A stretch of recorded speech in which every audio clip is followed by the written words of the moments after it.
একটু ধীর স্থির ভাবে বসবেন। আমি একটা ঘটনা আপনাদেরকে শোনাবো, একেবারে বাস্তব, কোন কোরআন কিতাবের ঘটনা না, বাংলাদেশে ঘটে যাওয়া। হাজী সাহেব বলতেছিলেন, হুজুর করোনার আগে আমি হজ করার জন্য মক্কায় গিয়েছিলাম। যেই হজের কাফেলার মধ্যে আমি ছিলাম, ওই কাফেলার ভিতরে দুই ভাই আমাদের সাথে একসাথে ছিল। 1 থেকে 150 জন হাজি নিয়ে একই বিমানে আমরা রওনা হলাম। একই বিমানে রওনা দিয়েছি। বিমান বাংলাদেশের এয়ারপোর্ট থেকে উড়াল দিল। উড়াল দিয়ে বিমান চলে গেল ভারত সৌদি আরবের জেদ্দা বিমান বন্দরে। বিমান অবতরণ করলো, বিমান নামলো। বিমান নামার সাথে সাথে আমাদের সাথে থাকা দুই ভাই হঠাৎ করে তারা অন্ধ হয়ে গেল।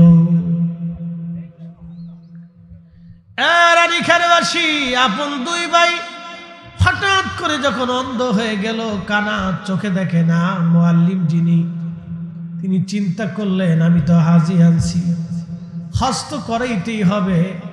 এই দুইজনকে সে মক্কায় নিয়ে গেল, বড় ডাক্তারের কাছে নিয়ে গেল।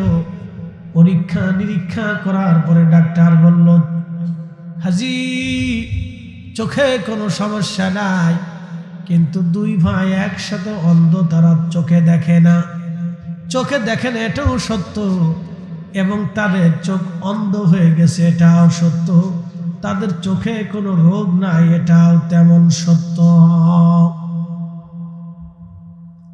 মুআল্লিম যিনি নির্বাচন করলেন, গাইড দিয়ে দিলেন, হজ করার জন্য অন্ধ হলে তা হবে কি, হজ তো করাইতেই হবে।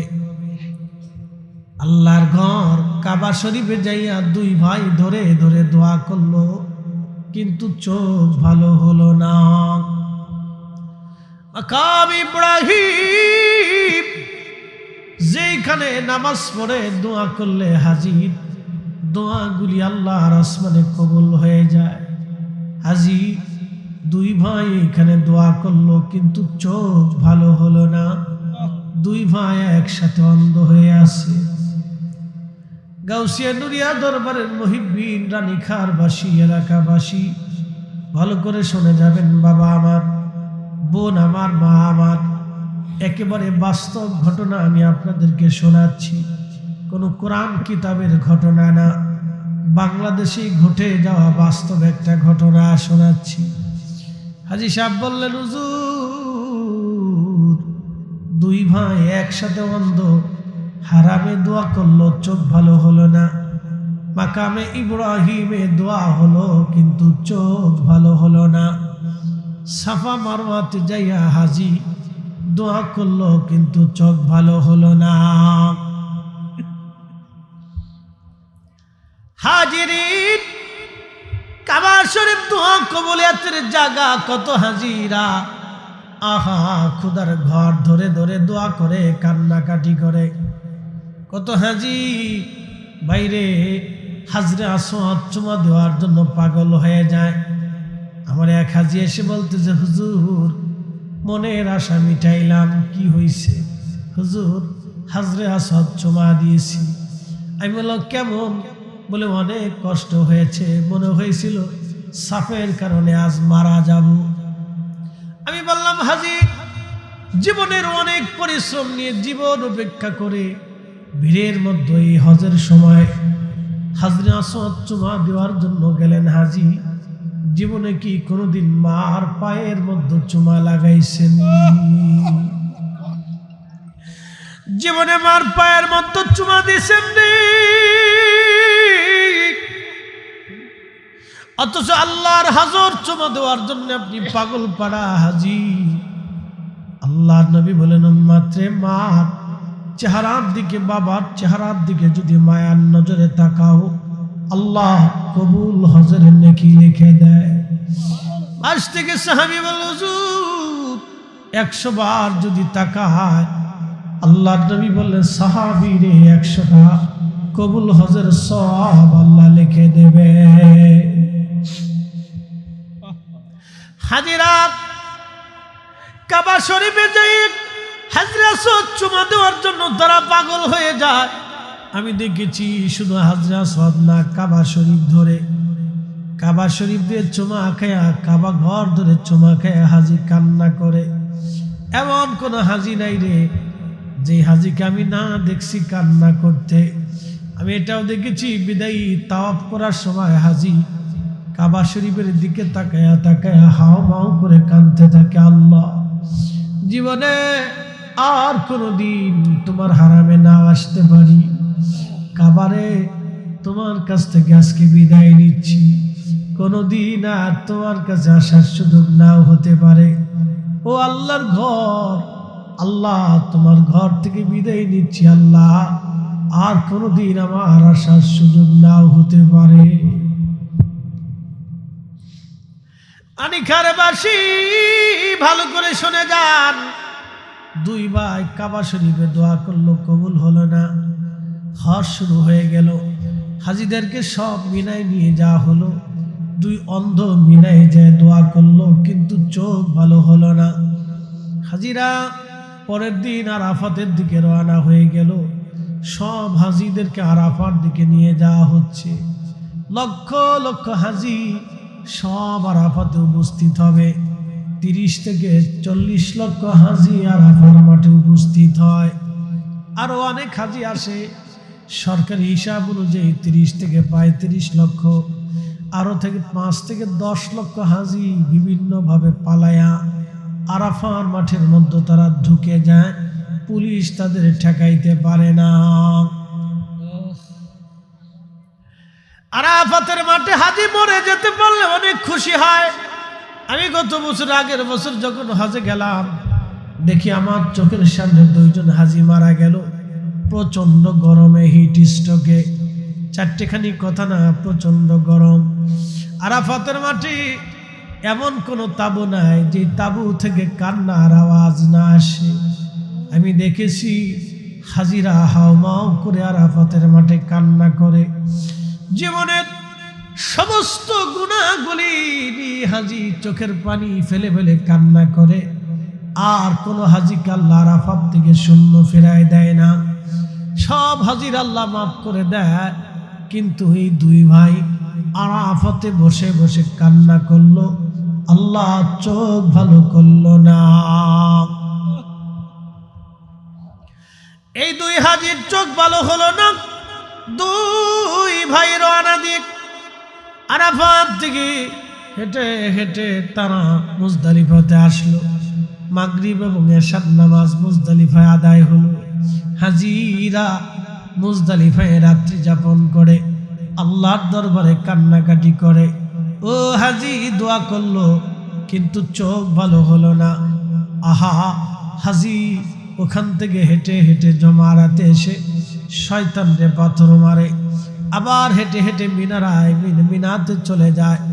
আবার হাজি এরপরে আবার হারামে আসে, ফরজ তাওয়াফ করলো, সাফা মারওয়া তাওয়াফ সাই করলো, ফরজ তাওয়াফ করে মাকাম ইব্রাহিমে হাজি দোয়া করলো, কিন্তু চোখ ভালো হলো না।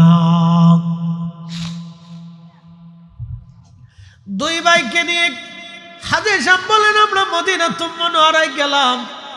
মদিনায় নবীজির রওজা শরীফ দেখে কত হাজি চোখের পানি ফেলে ফেলে কান্না করে। কিন্তু এই দুইটা ভাই আমার নবীজির রওজা শরীফ দেখার সুযোগ হলো না। রওজা শরীফে দাঁড়ায়া দাঁড়ায়া তারা দোয়া করলো, কিন্তু চোখ ভালো হলো না। এইখানে অন্ধত্ব মোচন হলো না। বন্ধুরে, ও রানীখারবাসী, ভালো করে শুনে যাবেন। দুই ভাই মসজিদে নববীতে যাইয়া নামাজ পড়ে দোয়া করলো, চোখ ভালো হলো না। পৃথিবীর কোথাও রিয়াজুল জান্নাহ পাবেন না আপনি। 70,000 নবী বাইতুল আকসায় নামাজ পড়েছে, রিয়াজুল জান্নাহ নাই। 1.25 লক্ষ নবীরা হারামে বাইতুল্লাহ নামাজ পড়েছে, কিন্তু রিয়াজুল জান্নাহ নাই। পৃথিবীর একটা জায়গায় আপনি রিয়াজুল জান্নাহ পাবেন, মসজিদে নববী। মসজিদে নববীর ভিতরে রিয়াজুল জান্নাহ, মসজিদে নববী ছাড়া কোথাও রিয়াজুল জান্নাহ পাবেন না।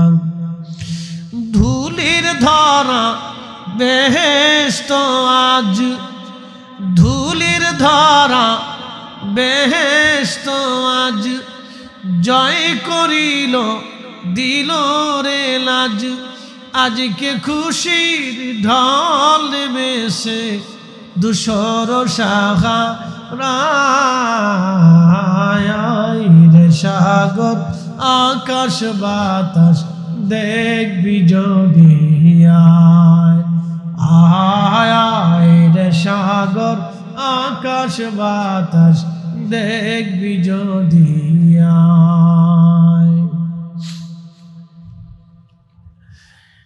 রানী খেরাবাসী,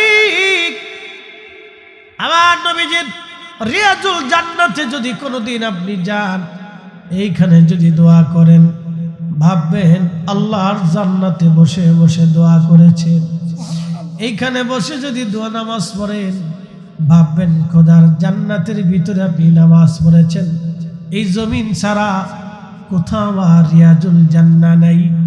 একটা স্থান আল্লাহ খাস ভাবে রিয়াজুল জান্নাহ বানিয়েছেন, সে জায়গার নাম মসজিদে নববী। আমার নবীর ছোঁয়ায় ওই জায়গাটা জান্নাতের বাগান হয়ে গেছে। আমার নবীর ছোঁয়ায় জান্নাতের বাগান হয়েছে। একটা জবান বন্ধ রাখবেন না, চিৎকার মেরে জোরে বলেন ইয়া রাসূলুল্লাহ। শ্রেষ্ঠ নবী দিলাম ওরে তরিয়ে নিতে রজহাসরে, শ্রেষ্ঠ নবী দিলাম ওরে তরিয়ে নিতে রজহাসরে। পথ না ভুলি তাই তো দিলেন, পথ না ভুলি তাই তো দিলে পাক কুরআনের বাণী। খোদা তোমার মেহেরবানি। আনিকার মাসি দুই ভাই রিয়াজুল জান্নাতে বসে বসে কান্না করে, আল্লাহ চক্ষু ভালো করে দাও। আহারে, রিয়াজুল জান্নাতে দোয়া করলে হাজীদের দোয়াগুলি কবুল হয়ে যায়। হাজী দোয়া করলো কিন্তু চোখ ভালো হলো না, হাজী দোয়া করলো কিন্তু চোখ ভালো হলো না। হাজী সাহেব বলতেছেন মদিনার জিয়ারত শেষ হয়ে গেল, প্যাকেজ আমাদের শেষ হয়ে গেল, মসজিদে নববী দেখার সুযোগ হলো না, রিয়াজুল জান্নাহ দেখতে পারল না, আবার নবীজি রওজা শরীফ তাদের দেখার সুযোগ হলো না। কত হাজী রওজা শরীফ দেখে দেখে সালাম দিল, কিন্তু এদের নসিবে হলো না। হাজী সাহেব বললেন মদিনাতুল মুনাওয়ারা থেকে এয়ারপোর্ট থেকে বিমান ফ্লাই করলো বাংলাদেশের উদ্দেশ্যে। দুই ভাই আমাদের সাথে একই বিমানে, আমরা একসাথে রওনা দিই, ঢাকার উদ্দেশ্যে রওনা হলাম। বিমান যত ঢাকার দিকে আসে তত তাদের চোখের পর্দা তত খুলতে লাগলো। বিমান এসে বাংলাদেশে নামার পরে তাদের চোখ একেবারে ভালো হয়ে গেল। হাজিরা তাদেরকে ঘিরে ধরল, বলল হাজিরা তোমরাও হজ করলা, আমরাও হজ করলাম, আমাদের চোখ দেখে দেখে হজ করলাম, কিন্তু তোমরা দুইটা ভাই একসাথে অন্ধ হয়ে গেলা। কারণ কি বলবানি? কেন গো তোমরা অন্ধ হয়ে গেলা? বলো বলো, তোমাদের জীবনের কি ভুল আছে বলে যাও। জীবনের কি ভুল বলো? হারাম দেখলাম, তোমরা হারাম দেখো নাই। বাইতুল্লাহ দেখার তোমাদের নসিব হলো না। আরাফাতে তোমরা দেখতে পারলা না, সাফা মারওয়া দেখতে পারলা না, মিনা মুজদালিফা জমারাত দেখতে পারলা না, আল্লাহর নবী রওজা শরীফ দেখার সুযোগ তোমাদের হলো না। রিয়াজুল জান্নাত তোমরা দেখতে পারো না। হাজী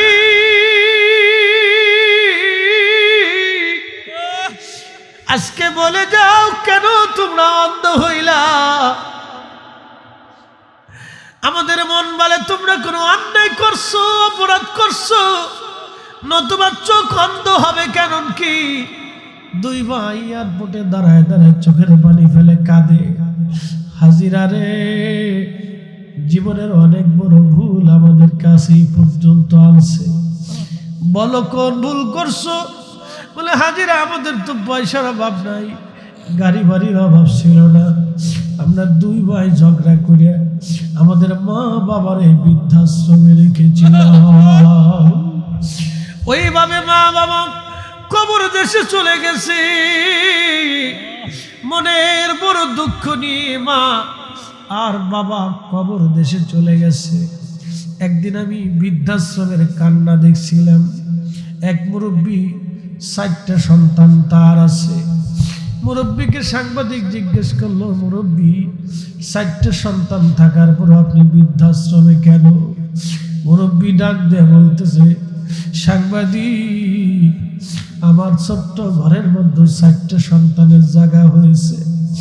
আমি একটা মাত্র বাবা, আমার স্ত্রী মারা গেছে, 4টা সন্তানের ঘরে আমার এক বাবার জায়গা হয় না। আরে মা বাবার যারা কষ্ট দেয়, মক্কার ইমাম হলেও জান্নাত হবে না, মদিনার ইমাম হলেও জান্নাত হবে না, পৃথিবীর বড় আলেম হলেও জান্নাত হবে না গো, দুনিয়ার কোথাও তাদের জায়গা হবে না। কাবা শরীফের গিলাফ চড়িয়ে যদি কবরে দেওয়া হয়, তারপরেও জান্নাত হবে না, জান্নাত হবে না। বাবা মারে যারা কষ্ট দেয়, খোদার জান্নাত তাদের নসিব হবে না। হাজিরি, কি করে আপনাদেরকে বুঝাবো আমি জানি না। আহা, 2 ভাই কাঁদতেছিল হাজিরা রে। মা বাবার বৃদ্ধাশ্রমে রাখছিলাম, মা বাবার বদদুয়ার কারণে আমরা খোদার ঘরে গেছি, কিন্তু চোখে দেখি নাই, অন্ধ হয়ে গেছি। আল্লাহ ডাক দিয়ে বলেন, ওয়া কাযা রাব্বুকা আল্লা তা'বুদু ইল্লা ইয়্যা। আমি আল্লাহ নির্দিষ্ট করে দিলাম, আবশ্যিক করে দিলাম, বাধ্যতামূলক করে দিলাম, আমি আল্লাহ ছাড়া আর কারো ইবাদত হবে না। ওয়া বিল ওয়ালিদাইনি ইহসানা, আমি আল্লাহ বাধ্যতামূলক করে দিলাম। শোনো ও বান্দারা রে, বাবা মার সাথে তোমরা ইহসান করবা, দয়া করবা, দয়া করবা। আমার রাসূলের দপ্তরে একজন আশিক সাহাবী ছিল, তার নাম হযরত ওয়াসাল কারনী রাদিয়াল্লাহু তাআলা আনহু। নবীজি বললেন, সাহাবীরা রে, যদি দর্শন তার পাও, দোয়া চেয়ে নিও, কারণ আমার ওয়াইস মুস্তাজাবাতুদ দাওয়া, দোয়া করতে দেরি হবে, কবুল হতে দেরি হবে না। সাহাবীরা বলল, হুজুর, এত মর্যাদা তার, একটা বড় আপনাকে দেখার জন্য আসে নাই। নবীজি বলেন, সাহাবীরা রে, একটা শরীয়ত তাকে বাধা দিয়ে রাখছে। বলে, হুজুর কি? বলে, সাহাবীরা রে, তার অন্ধ একটা মা আছে, মায়ের ওয়াইস ছাড়া আর কেউ নাই, ওয়াইসের মা ছাড়া আর কেউ নাই।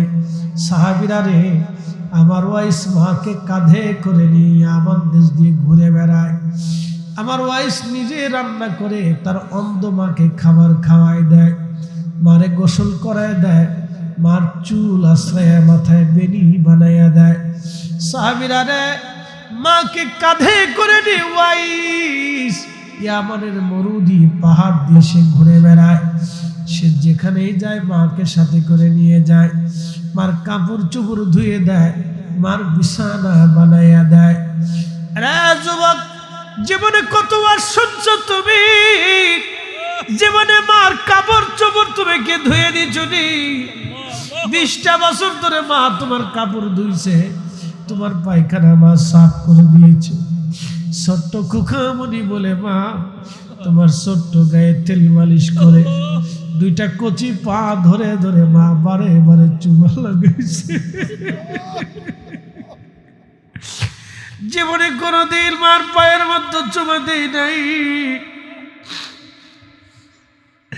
জীবনে কোনোদিন মার পায়ের মধ্যে চুমা দেই নাই, জীবনে কোনোদিন মার খেদমত আমরা পরিপূর্ণভাবে আদায় করতে পারি না। নবী বলেন, আমার ওয়াইস মার গোসল করায় দেয়, মারে খাবার খাওয়ায় দেয়, মাকে কাঁধে করে নিয়ে ঘুরে বেড়ায়, মা রান্না বান্না করে দিয়ে মারে খাওয়ায় দেয়। সাহাবীরা রে, আমার ওয়াইসের এই ভালোবাসা দেখি আমার রবের দরবারে আল্লাহর এত ভালো লাগছে। আমার ওয়াইসকে আল্লাহ মুস্তাজাবাতুদ দাওয়া বানিয়েছে। আমার ওই যা চাবে আল্লাহর আকাশ থেকে তাই আল্লাহ পাঠাবে। চিৎকার করে জোরে বলেন আল্লাহু আকবার। ওগো মা, তুমি এ ধরনের শ্রেষ্ঠ নিয়ামত, তোমারই পদতলে রয়েছে জান্নাত, তোমারই পদতলে রয়েছে জান্নাত। রানীখানেবাসী ভালো করে শুনে যাবেন। আমার নবীজি ইমাম জালালউদ্দিন সুয়ুতি আল হাবিলিল ফতোয়া আল মুজাল্লাদুস সানি মাসানিকুল হুনাফা বি ওয়ালিদাইল মুস্তাফা এর সালার ভিতরে একটা ঘটনা তিনি লিখতেছেন। আল্লাহর নবীর বিবি আমাদের মা আম্মা জান আয়েশা সিদ্দিকা রাদিয়াল্লাহু আনহা বলেন, একদিন নবীজি আম্মা জানকে নিয়ে রওনা করলেন। আমাদের মা জননীকে নিয়ে নবীজি গাধার পিঠে চড়ে রওনা হলেন দুইজনে। বর্তমানে জান্নাতুল মুআল্লা, আগে নাম ছিল হাজুন। এই হাজনে নিয়ে গেলেন। হাজনে নিয়ে যাওয়ার পরে আম্মা জান আয়েশা বলতেছিলেন, হাজনের বাহিরে নবীজি আমাকে গাধার পাশে রশি ধরে দাঁড়াইতে বললেন। আমি গাধার রশি ধরে হাজনের বাহিরে দাঁড়িয়েছিলাম। প্রিয় নবী গোরস্থান জান্নাতুল মুআল্লার ভিতরে ঢুকলেন। নবীজি ঢুকে জান্নাতুল মুআল্লার ভিতরে ঢুকে নবীজি জিয়ারত করে কান্না শুরু করলেন। এত পরিমাণে নবীজি কাঁদতেছিলেন। নবীজি কাঁদতে কাঁদতে নবীজির শরীর মোবারক কাঁপতেছিল। চোখ বেয়ে বেয়ে পানি পড়ে পড়ে দাড়ি মোবারক নবীজির ভিজে যাইতেছিল। আম্মা জান বলেন, সাহাবীরা রে, ওই সেই করুণ কান্না দেখে আমি আয়েশা পর্যন্ত স্থির থাকতে পারি নাই। আমিও কাঁদতেছিলাম, আমার হাত কাঁপতেছিল। আমার গাধার রশি পর্যন্ত হাত থেকে পড়ে যাওয়ার উপক্রম হয়ে গেল। এত পরিমাণে আমি কাঁদতেছি। নবীজি করুণ ভাবে নবী কাঁদতেছিলেন। হাজুনে দাঁড়িয়ে দাঁড়িয়ে নবীজি কাঁদে রে। আহা, আল্লাহ রাব্বুল আলামিন সাথে সাথে নবীজির কাছে জিবরাইল পাঠালেন। আম্মা, নবীজির আব্বা আম্মা হযরত আব্দুল্লাহ, হযরত আমেনা রাদিয়াল্লাহু আনহাকে আমার আল্লাহ নবীজির সামনে জিন্দা করে দাঁড়া করাইলেন। একবার জোরে বলেন আল্লাহু আকবার। না না হয় না, আরো জোরে বলেন আল্লাহু আকবার। আমার নবীজির সামনে নবীজির আব্বা আম্মাকে আল্লাহ জিন্দা বানাইলেন। জিন্দা। এ রানীখানেবাসী, প্রিয় নবীজি কাঁদতেছিলেন। কান্না সহ্য করতে না পেরে আমার রব রাজি হয়ে গেলেন। নবীজির আব্বা আম্মাকে সামনে হাজির করাইলেন। আল্লাহু আকবার। নবীজি কালেমার দাওয়াত দিলেন। হযরতে রাসূলের আব্বা আম্মা নবীজির হাতে কালেমা বললেন। আবার আল্লাহ তাদেরকে নিয়ে গেলেন। নবীজি মুস্কি মুস্কি হেসে হেসে জান্নাতুল মুআল্লা থেকে বের হয়ে আসে। আম্মা জান বলেন, ইয়া রাসূলুল্লাহ, আপনি এত পরিমাণে কান্না করলেন, সহ্য করতে না পেরে আমি আয়েশা, আমিও আপনার সাথে কেঁদে ফেললাম। হুজুর, এখন আপনি মুস্কি মুস্কি হেসে হেসে বের হন, কারণ কি? নবীজি ডাক দিয়ে বলেন, আয়েশা রে, আমি আমার মা বাবার কথা মনে করে কাঁদতেছিলাম। আমার আব্বা আম্মার কথা মনে করে কাঁদতেছিলাম। আমি বাবাকে জীবনে কোনোদিন দেখি নাই রে আয়েশা। আয়েশা রে, মায়ের আদর আমার তেমন বেশি নসিব হয় নাই। ছোট্টকালে মা আমার এতিম বানায় চলে গেল। আমি আমার মায়ের সাথে মদিনায় গিয়েছিলাম রে আয়েশা। আব্বা জানের কবর জিয়ারত করে কিছুদিন থেকে মার সাথে রওনা দিলাম। আবহাওয়াতে আসার পরে মা অসুস্থ হয়ে পড়ল। নবীজিকে কাছে ডেকে কোলের মধ্যে নিল। চুমা খাইলো, আদর করলো। নবীজির একজন দাসী ছিলেন, নাম হযরত উম্মে আইমান। হযরতে আমেনা উম্মে আইমানকে ডাক দিলেন, উম্মে আইমান রে, আমি তোমার কাছে আমার মুহাম্মদ আমিনকে রেখে যাচ্ছি। উম্মে আইমান রে, আমি আমেনা বিদায় নিচ্ছি, আমার মুহাম্মদের বাবা নাই।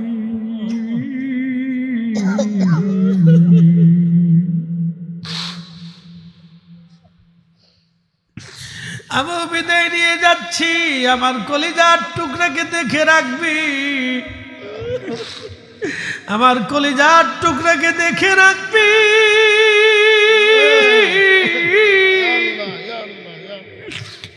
আল্লাহ বলেন, আলাম ইয়াজিদকা ইয়াতীমান ফাআওয়া। নবীজি, আপনাকে কি এতিম পাই নাই? হুজুর, আপনার এতিম পাইছিলাম, আমি আশ্রয় দিয়েছি। ও নবী, আপনি এতিম ছিলেন, আপনি এতিম।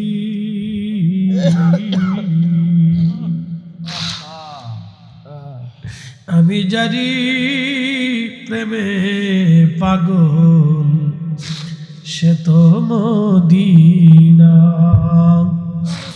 আমি জানি প্রেমে পাগল, সে তো মদিনা। প্রেমানলে পুরে মরি, প্রেমানলে পুরে মরি, ওহে রব্বানা। আমি জানি প্রেমে পাগল, সে তো মদিনা। আমি জানি প্রেমে পাগল, সে তো মদিনা।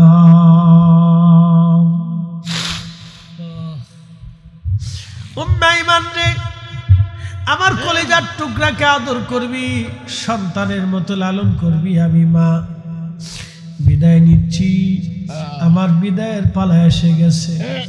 নবীজি মায়ের কোলের ভিতরে মাকে জড়িয়ে ধরে নবীজি কাঁদতেছিলেন। সেই দিনটা রাসূলের জন্য কত কষ্টের ছিল ভাই আমার, কত বেদনার ছিল, কত দুঃখের দিন ছিল আমার রাসূলে কারীমের। আহা, কত দুঃখের দিন ছিল নবীজির, কত বেদনার দিন। আহারে, মা চলে যাচ্ছে, শরীয়তে কখনো বাবাকে দেখেন নাই, আজকে ছোট্ট কালে মা বিদায় নিয়ে যাচ্ছে। এই দুঃখের দিন ছিল নবীজির, কত কঠিন দুঃখ ছিল নবীজির। আহা, মার কোলের মধ্যে নবীজি, ইতিমধ্যে আমার রব আমার আল্লাহ তার মাকে নিয়ে চলে গেলেন। আলাম ইয়াজিদকা ইয়াতীমান ফাআওয়া। আল্লাহ বলেন, হুজুর, আপনাকে এতিম পাইছি, আপনাকে এতিম পেয়েছি, আমি আপনাকে আশ্রয় দিয়েছি। এই জন্য নবী বলতেন, উম্মত রে, আমি এতিম ছিলাম, আমার এতিমকে যারা লালন পালন করে, আমি আমার ওই উম্মতকে নিয়ে জান্নাতে, আমি যেই জান্নাতে থাকবো, আমার এতিম যারা লালন পালন করে, আমি নবীর সাথে সে আমার সাথে জান্নাতে থাকবে।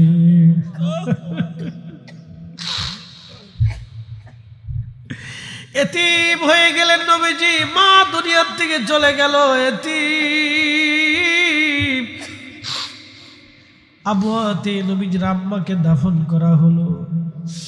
আহা, নবীজি ওইখান থেকে রওনা দিলেন। আহা, হযরত আমিনা বলে গেলেন, উম্মে আইমান রে, আমার কলিজার টুকরাকে তার দাদার কাছে পৌঁছাই দিবি, আমার সালাম দিবি, আমাকে ক্ষমা করতে বলবি। আমি তার আমানত তার কাছে পৌঁছাই দিলাম, তার দাদার কাছে পৌঁছাই দিবি, তার দাদাকে সালাম দিবি, আমার পক্ষ থেকে সালাম দিবি, আর বলবি সে যেন আমাকে ক্ষমা করে দেয়, তার আমানত মুহাম্মদ আমিনকে আমি তার কাছে পৌঁছাই দিচ্ছি। আমরা যে তার আদরের উম্মত, কয়দিন কেঁদেছি। রসুল আমার আল্লাহর হাবিব, আখেরি নবী। আমরা যে তার আদরের উম্মত, উম্মতের করলাম কি? আমরা যে তার আদরের উম্মত, কয়দিন কেঁদেছি। রানীখানবাসী,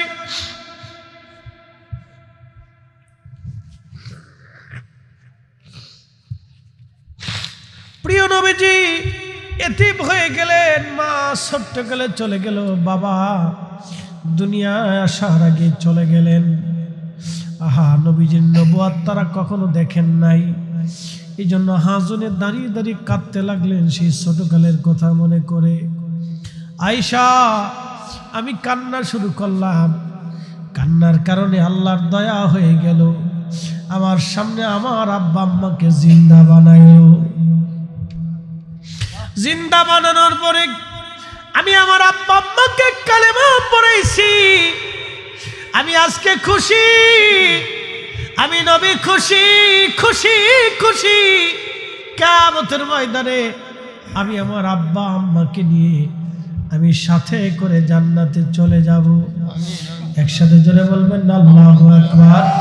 নারা চিৎকার মেরে বলেন আল্লাহু আকবার। তেনার উম্মত আমরা, তিনি রাহমাতুল লিল আলামিন, তিনি রাহমাতুল লিল আলামিন। সব গম্বদ ওয়ালে मंजूर दुआ करना, जब वक्त न जा आए आका दीदार अता करना, दीदार अता करना। मैं कब्र अंधेरी में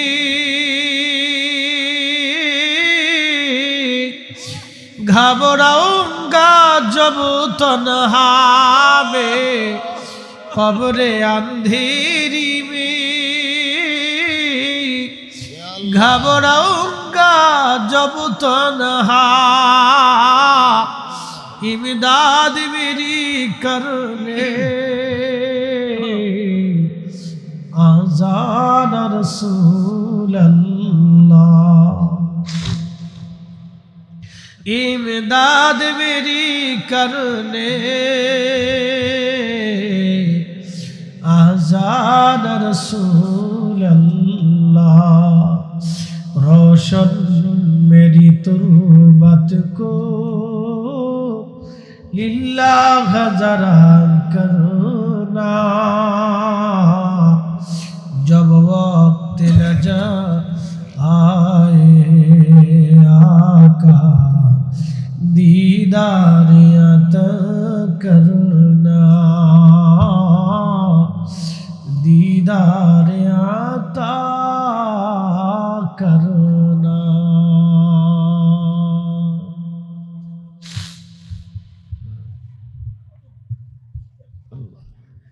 এ হাজিরিন, কিভাবে কথা বললে যে আপনারা বুঝবেন, কোন ভাষায় কথা বললে যে আপনারা রসুল প্রেম করে জানবেন, আমি জানি না বাপ, সেই ভাষা জ্ঞান আমার নাই। আমি একটা কথা বলে দিয়ে যাই, রসুল প্রেমে চোখ বেয়ে যদি পানি পড়ে গো, কোটি কোটি গুনাহগুলি আল্লাহ পানির সাথে ভাসাইয়া বান্দারে মাফ করে দেয়। কোটি কোটি রাশি রাশি গুনাহগুলি আল্লাহ মাফ করে দেয়। চিৎকার মেরে জোরে বলেন আল্লাহু আকবার। না না, আরো জোরে বলেন না, ইয়া রাসূলুল্লাহ, ইয়া রাসূলুল্লাহ, ইয়া হাবিবাল্লাহ, ইয়া রাসূলুল্লাহ, ইয়া মাতা পিতা যাহাদের অন্ধকার কবরে দেখি নবীজি মায়াবী নজরে তরায়া লইয়েন হাসর মাজারে ইয়া রাসূলুল্লাহ ইয়া হাবিবাল্লাহ ইয়া রাসূলুল্লাহ ইয়া হাবিবাল্লাহ। কষ্ট হচ্ছে আপনাদের? প্রিয় উপস্থিতি, লম্বা কথা বাড়াবো না, তাহাজ্জুদের সময় হয়ে গেছে। এখন তাহাজ্জুদের সময়, ওয়াক্ত রানিং চলতেছে, তাহাজ্জুদের সময় গড়িয়ে গেছে, তাহাজ্জুদের ওয়াক্ত চলতেছে। রাত 2টা বাজার পরে তাহাজ্জুদের সময় চলে আসে। এই সময় দোয়া কবুল হয়, এই সময় ইবাদত কবুল হয়। আল্লাহর কসম, এই সময় চোখের পানি কবুল হয়ে যায়। আল্লাহু আকবার। আল্লাহ রাসূলের ছোট্টকালের ইতিমের কথা শুনে যাদের চোখ বেয়ে পানি আসলো, আহা, আল্লাহর কসম করে বলে মাহবুব সাক্ষী, আপনাদের একটু চোখের পানিও বৃথা যাবে না। এই পানি কিয়ামতের ময়দানে আল্লাহ রাসূলের কদম মোবারক পর্যন্ত আমাদেরকে নিয়ে যাবে। সুপারিশের আশা হয়ে যাবে, দরওয়াজা খুলে যাবে। আজ আল্লাহর কসম করে বলে আমার আব্বাজি এই গাউসিয়া নুরিয়ার হুজুর কেবলা এখানে বসে আছেন আমার ডানে। ভাই, এখানে অনেক উলামা একরাম বসে আছে, অনেক তলাবা একরাম আছে, মুরব্বীরা আছে। রাত 3টা পর্যন্ত কোনো মানুষ বসে থাকে না। ভাই, তাবারকের জন্য কেউ বসে থাকে না। কি কথা বল না কেন? ঠিক না? কারণ বাড়িতে মানুষ রান্না করে খেতে পারে। এখন তো মানুষের টাকার অভাব নাই, পয়সার অভাব নাই, মানুষ হোটেল থেকে বিরিয়ানি কিনে এনে খেতে পারে। অনেকেই বলে আমরা বিরিয়ানির আশেক। আসলে সুন্নিরা বিরিয়ানির আশেক না, সুন্নিরা হলো অলি প্রেমিক, নবী প্রেমিক। কথা বলেন ঠিক কিনা? আমরা